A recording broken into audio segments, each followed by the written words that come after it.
એક વાત કહું, પપ્પા કેવો શબ્દ છે નહીં, જે બોલતા જ મોં ભરાઈ જાય. અને પપ્પા વિશે કંઈ પણ કહું ને ઓછું જ પડશે, કે એમની હાજરીથી દુઃખ કેવું હોય ને એ મેં જોયું નથી.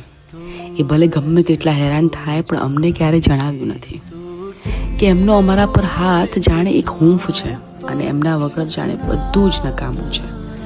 ક્યારે કહી ના શક્યા કે એમના માટે અમે બધા શું છીએ, પણ એમની અમને ખુશ રાખવાની કોશિશ જાણે એમને બધું જ કહી દે છે. મારા બોલ્યા પહેલાં બધું જ મને મળી જાય, પણ છેલ્લે મને એ યાદ નથી કે પોતાના માટે શું લાવ્યા હતા. તહેવાર હોય ને ત્યારે આપણે બધા નવા કપડાં પહેરીએ, પણ પપ્પા હંમેશા જૂના કપડામાં જ જોવા મળે.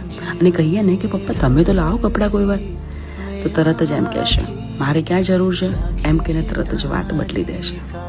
પપ્પા મારા બહુ અમીર છે, કારણ કે જ્યારે હું કંઈ પણ માગું ને એમના ખિસ્સા મારા માટે ક્યારેય ખાલી ન